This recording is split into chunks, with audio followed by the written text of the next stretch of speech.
So good morning, everyone. So here we are. Well, it's just a little over 100 days. So we wanted to make sure there was a lot of questions. How are we doing for the first 3 months? Now at a 100-day mark. It's a pretty important time, especially when you come into an organization for the first time. It's not my first time being the first outsider. Second department that I come in that has had some issues, and I've gone outside to hire a police chief with some of the experiences that I've had in the past. So, we want to make sure that when we come into a department, we evaluate top to bottom. We look at the personnel, we evaluate the personnel, we look at redundancies, and then over these days, you don't make changes for the sake of making changes. You look at all the good things that are happening, you look at some things you want to change.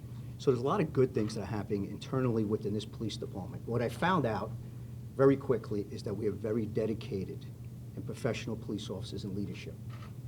So I always talk about in football platitudes. We got an NFL team with a brand new coach coming in with a little bit of a different playbook. And that playbook is really looking at business management principles applied to police work. That really comes from the CompStat methodology. And my priority is a crime fighting strategy. Engage with communication, community engagement, evidence-based policing strategies, leveraging technology, looking at data, creating a CompStat system that looks at patterns and trends, and then making sure in our crime fighting strategy that there are a small percentage of individuals out there committing most of the crime. And I call them people with the highest propensity for violence. And those people are both offender one day and they can be a victim the next day.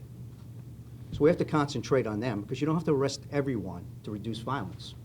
And then all the other issues that I hear at the community meetings, we got to make sure that I'm listening to the community, being out there, and hearing their concerns. And that can come right down to reckless driving. You can hear that at every community meeting. So that's what I've been seeing going around. But what I want to do is just go through some of the things that I've done in 100 days, working together with the police department, with the administration. And most of all, I want to thank Mayor Tashira Jones for having the faith in me and bringing me in and giving me an opportunity to lead this department, be the first outside police commissioner in the St. Louis Metropolitan Police Department, and having the faith in me to do this job in the community. Because I got to build that trust, and I won't let that trust down with the community or this administration. So my priority is evidence-based policing that's done through a CompStat methodology, which I came up in through New York, had great success there, had success in Chicago, had success in Wilmington, Delaware. We all know the story, leaving after January 6th, starting here January 9th. It's business management principles applied to police work, and we identify opportunities for improvement. And this is the room right here, and every Thursday we do the CompStat meetings. We're going to redo this room in technology to make it more efficient for us, but this is exactly where this happens on every Thursday, including having executive management meetings on Monday, Wednesdays, and Fridays to get ready for the weekend, and also having shooting reviews with all our federal, state partners and prosecutors to make sure that we're looking at the most violent people and we're coordinating. Where people think we don't coordinate, I often get that question. We coordinate with all the surrounding jurisdictions, state and local, to make sure that we're on the same page, and that's happening on a daily basis through our real-time crime center. Speaking of real-time crime center, I require now that we have an overnight, major or above, where we do a duty. It's called a duty watch, and to make sure on my behalf that we have one single voice that's calling me, making sure that everything that's being done out there in any major incident is being coordinated with the real-time crime center so we can coordinate our resources to any major event that might have, including shootings. I directed my analytics staff to restructure and produce information what follows better with the flow, the way we distilled information that I thought was way too much information, which is good to get behind the scenes, but to distill it to make it operational for our officers to carry it out in the street, I had to make sure we communicated it in the right way and what our expectations are and what my expectations are. I looked from top to bottom on where we're staffing, how many people are inside. We have redundancies, making sure we get more people onto patrol, getting more supervision onto patrol, look at our support services units, and then making sure that as we start to grow and we keep up with attrition, we want to make sure that we're putting people on patrol, because patrol and uniform services are the front end of the business. The more we take care of out there with community engagement, community meetings, is where we're going to be able to make sure that there's less things behind that we have to come in to support. We dedicated substantial time to officer morale and establish pathways for making sure that we're going to have better training.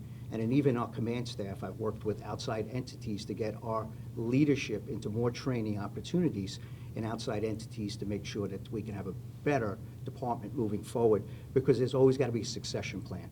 I am not going to be here forever, so I want to build leaders in this place, in this methodology, that are all going to be trained to take my job. We build partnerships with through Howard Stowe University to create pathways for officers to improve options for advancement, and I'm working with other universities. This morning, I was just at the Advocacy Center in Kathy Wyman Children's Advocacy Center and Institute for Trauma. And we're speaking to the Chancellor there about opportunities for our officers to advance for the degrees, higher degrees, and actually maybe even PhDs, and working together with us with the Police Foundation. I mean, we want to continue to improve.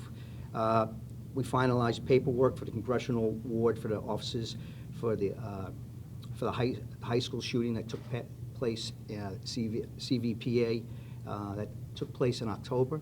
Tremendous brave work that we saw our officers mitigate a situation that could have been a heck of a lot worse. And these officers, I wanted to make sure that it's in. I don't know if we'll win it, but it's certainly deserving for that recognition for what these officers did. We work with the Circuit Court, Criminal Justice Coordinating Council, and we established a new MOU. When it came to, everybody remembers what happened down at the Foundry with the two juveniles that were released in the street. You know, there was a lot, there's no finger pointing here. There was some things we had to look at and we had to improve on it, including what we needed to do and change the way we did things coming out of the pandemic. And we had an MOU that was actually put out in the paper, and I think everybody read it. But I think that's having tremendous results in how we can get to these juveniles that are having these type of issues and their parents to get help for the family and these kids so they don't go out and re-offend. We address crime, and it requires building trust. And throughout my initial days here, I've been going to dozens and dozens of community meetings, which has been recorded by the press, and it's going well.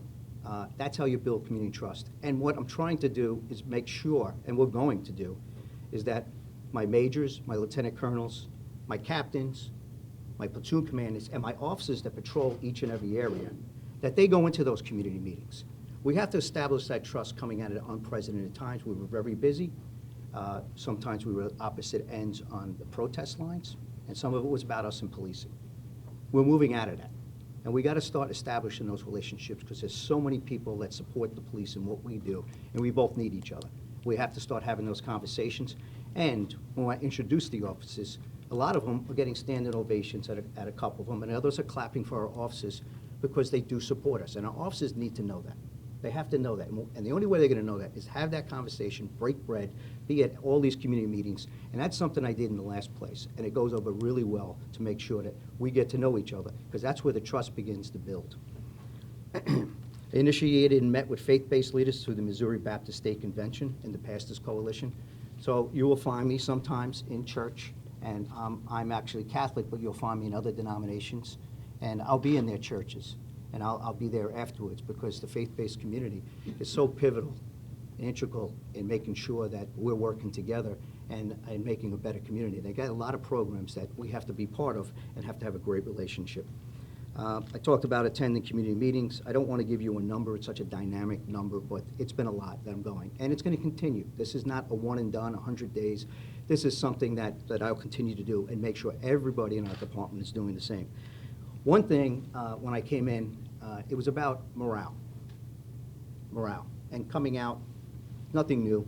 In policing across the United States, I come from 3 other police departments. I talked to other chiefs. Morale has been an issue in the United States, and also making sure if we can recruit and retain police officers. One of the things has to do with pay. Pay. We were actually being paid a lot less than outside jurisdictions in the surrounding county and other jurisdictions. And Mayor Jones also saw that, and coming in, I was able to sit across the table during the negotiations, and we were able to negotiate a contract with an economic reopener next year. But the officers are now competitive. And I think that needed to be done to validate the work that they've been doing, and they've been without a contract for 3.5 years. I know that. 40 years in policing, when you don't have a contract, that weighs on you. And now that you have that contract. And then we're working on lieutenants. We're very close. will be with captains, majors, and lieutenant colonels. And also, let's not forget how important, when we talk commissioned and non-commissioned, we have a few hundred civilian members of the St. Louis Metropolitan Police Department.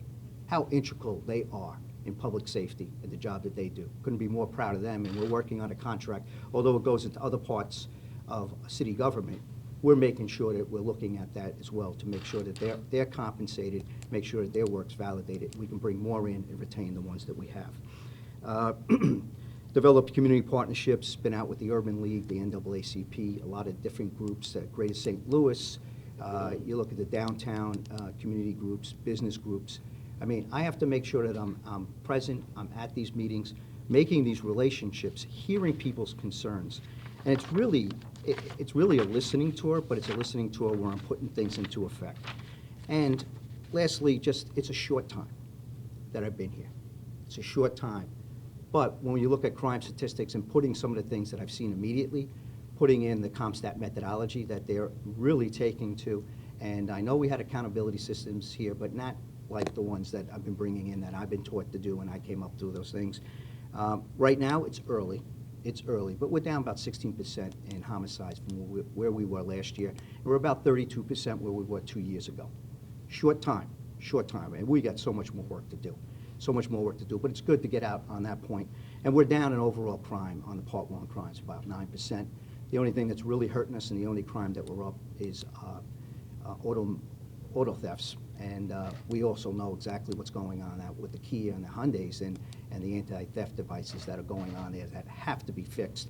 And we're working on, we've seen litigation coming out from some cities to do that. So all in all, we're getting there. This is progress. These are things that you put in for the first 100 days. I've also made acting up promotions. I reorged the police department. I put majors over the patrol areas. So we have South, Central, and North. I thought it was fitting to make sure that you have 2 captains and then have the support of a major over each one of these areas. And the reason being, if we're going to get back to community policing and then we're going to do these strategies where I give these leadership and making sure that they're engaged in their strategies, I'm going to give them the tools and then hold them accountable, but they has to have that oversight in between having a lieutenant colonel. So we made 2 more lieutenant colonels, one for the operations, and then created a position where I changed the title where it's Chief of Office of Crime Control Strategies. And that's really important to carry out the CompStat methodologies and tracking crime and trends and making sure that we're putting the right analytics and distilling it and getting that information and the communication out to our officers. And I think one of the, community engagement is huge. Without having community engagement and our public knowing what's going on, we can have short-term success, but if you want long-term sustainable success, we have to do it with the community. They have to know what's going on, and that leads to communication. So communication internally, externally, we got to make sure that we're doing here. So with that, I know everybody has a lot of questions on the 100 days for me, so I'm going to wrap that up and open up for questions. So let's start. How does the crisis at the Circuit Attorney's Office impact your department? Well, the Circuit Attorney, there's a lot of things that are going on. We see all the things that are going on in the press. Some of those things are being addressed through the state legislature, to be addressed through the Attorney General's office. My job is to make sure that we do everything that we can do right. And if there are issues on the policing side, I got to make sure we identify and bring the best case forward. We're professionals here. We'll make sure that we bring the best case forward. And my job is to make sure that we're working well with all our criminal justice partners. I'm going to continue to do that. One follow-up to... Go ahead. The Circuit Attorney's Office has accused the police department of not turning over evidence in a timely manner. How do you respond to that? Well, when you respond to something like that, what I do know is that I was over in the lab last week, and I visited the lab, and part of the whole thing is NIBIN and ballistics, and then you talk about evidence, DNA. DNA is not easy to turn around. DNA takes a while to turn around. It's one of the few things in forensics that takes a little more time to make sure you have the accuracy in it. I do know we turn around our information when asked in a timely manner, and then I'm part of the National Crime Gun Intelligence Board, and it's a thing called minimum required operating standards when it comes to labs. We are, when we're requested, we do those turnarounds in a timely manner, and I can tell you when requested for the information, it has been handed over in a timely manner to get a case ready. How there's things, continuances, and when the things are scheduled, I really can't get into that. I can only get into are things that the lab have been done when requested in a timely manner and handed over to get the case ready. So I don't know about the continuances, why that would be said, but I will tell you we do, and they do a tremendous job over there. Do you think the issue with the Circuit Attorney's Office is interfering with your department's efforts in decreasing homicide rates and other violent crimes? Well, I just talked about short-term, that right now, I think a lot of things that we're doing here, looking at those individuals with highest propensity for violence. And I talk about people, I didn't say it yet, but these are the people I call trigger pullers. And what we do, we got to interrupt the shooting cycle. And we got to use NIBIN, and NIBIN is National Integrated Ballistic Information Network, and where the shell casings are collected, we make sure we analyze them at every shooting, including shootings where no one was hit. That evidence is going to help us identify who these individuals are at the same scenes, get video, and do these things. So our work is being done. And when some of these major cases, we bring a case that's very tight and good, then the Circuit Attorney does take those. And then, you know what, the other things, we have to have a conversation and work on them. So right now, I'm seeing we have a 73% clearance rate for homicides. I see a lot of cases that we bring before the Circuit Attorney right now. They are taking on homicides. And we're making sure that we get those people that are dangerous so they don't go out and commit that crime again, especially as a heinous crime as murder. Two more questions, guys. Are you making any progress on the thousands of cases that your officers have brought over and submitted through that email box? I know that they are looking at those. You know, we have the thing, body-worn cameras. So the request for the body-worn cameras has come up from the Circuit Attorney looking at past cases. So that shows me, and that means I had to add another individual into the body-worn camera technology unit to make sure that we can get that over to help them prepare for some of the cases. So yes, there has been an uptick on some of those things. The exact number, how many more cases have they looked at, that's so fluid, I don't have that right now. Will you stay in St. Louis? What are you hoping to ask Will you the stay Board in of- St. what Louis? are I'll come right back to you, I promise you, go ahead. Have you committed to stay in St. Louis in the event that the state legislature passes the bill that moves control to the state of the police department? I came here to do a job. I already selling my house in Delaware. It's already up for market. I'll be selling that next month. I'm already looking at a place here. So I'm in St. Louis for the long run. And I don't know if it goes to state control, would I be privileged enough to stay in this position? I think that's for other people. But if they do choose me, I'll never assume that.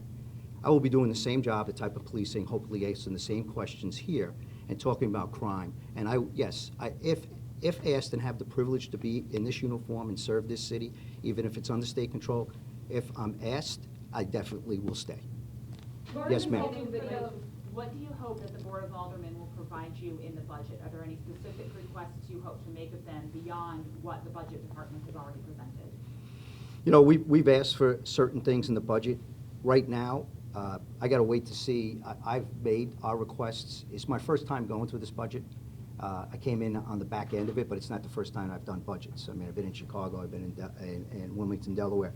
So I've made all my asks to make sure that we can continue on technology, continue on cameras, continue, and obviously, you want to make sure if we can get up the budget at strength, these are the things that when we have our academy classes ready to go. We just graduated one last night at Harris Stowe, 15 officers. We have another 16 that are going to be graduating in September. And we have about 40 applicants that we're going through that hopefully, I don't know if all 40 will be there, but we're certainly going to start another class in August.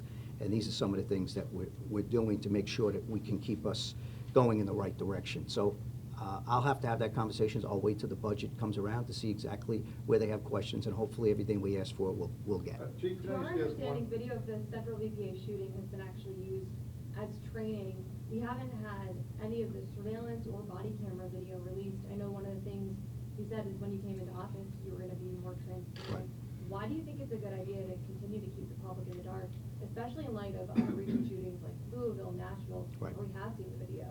You know, you come into different states, different rules, different litigation of what we need to do. I could take a look at that. I'll see exactly. I know there's some things that have been out there. I don't know if there's litigation. I also have to, what I can release and when I can release it, I also have counsel. I also have people that advise me whether I can. I do have the authority as the police chief to release some things, but I also, in counsel, when it comes to even something that might be a police-related shooting, I'm going to be checking with the circuit attorney, the U.S. attorney, the administration, our city councilors. So if there's something that might be held up in litigation that we don't want to put out there, we'll get back to you, and I have Monty Chambers here, and I'll have him answer that question. Let me research that for you. And I have one more question, sir. Chief, I know like on your first 100 days, you gotta be diplomatic and not complain too much, because there's a lot of things about this job they didn't tell you about when you signed up, but to the average listener, I mean, when they watch this on the TV, they might kind of say, I don't know about that, when you say crime is generally down, and things are, you know, workable with the circuit attorney's office. In the perception of most St. Louisans, we're at one of the worst places we've ever been. I just wonder if you could kind of pull back the curtain a little bit and tell us what you really think. Well, I think I've always been straightforward. I think that's my, you know, being diplomatic doesn't mean you're not straightforward. And what I am talking a lot of things. When it comes to crime, listen, you hired an outsider for the first time in 200 years. They did that in Wilmington, Delaware, first time in 230 years. That was called Murder Town, USA. And I'm seeing some of the same issues where people feel this way, and it's perception. But there is a reality of the crime that's happening. So we have to start reducing the crime, and perception will start to catch up with that. I'll need the help of the media because you help drive perception, right? So I would hope listen, we're going to do a lot of things that create news. There's no doubt about it in the job that we do. But I was hoping that if there are a lot of things that we are doing well and things are getting better, that could be reported as well, because it's good for the city, it's good for the economy, it's good for the community, it's good for the jobs.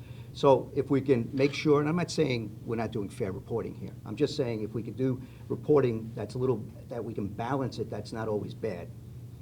Because we do have our challenges. I'm not here by accident. And so the things, 100 days that I just talked about, is just building off those things. We still got to go execute it. I'm talking about a plan, but I'm talking about a crime-fighting plan that's infused with community engagement, business management principles. It's just starting. Everybody's adjusting to it. So I've asked people, what do I need? I said, I need a little bit of patience with a man that has a sense of urgency to try to get this thing done. And it didn't turn over, and I've been asked where the tipping points are. So it took me over a year for things to happen, and please don't, I'm not going to give you a date because you'll come back on that day on me, but it took over a year in Delaware where we started to see things start to change. And then we turned around in Chicago. It took us about 2 years to start to see the lowest murders and shootings in about 50 years. If we do this right, and the criminal justice system, and we're all working together, and we have the officers doing everything, and we're working together in the community, if we execute and make sure we improve on what I walked into, I know we can get this done because I've seen it happen in other places. So that's the reality of what I'm walking into right now. And if I wasn't positive, then you don't want a chief to come in here and say they can't get it done.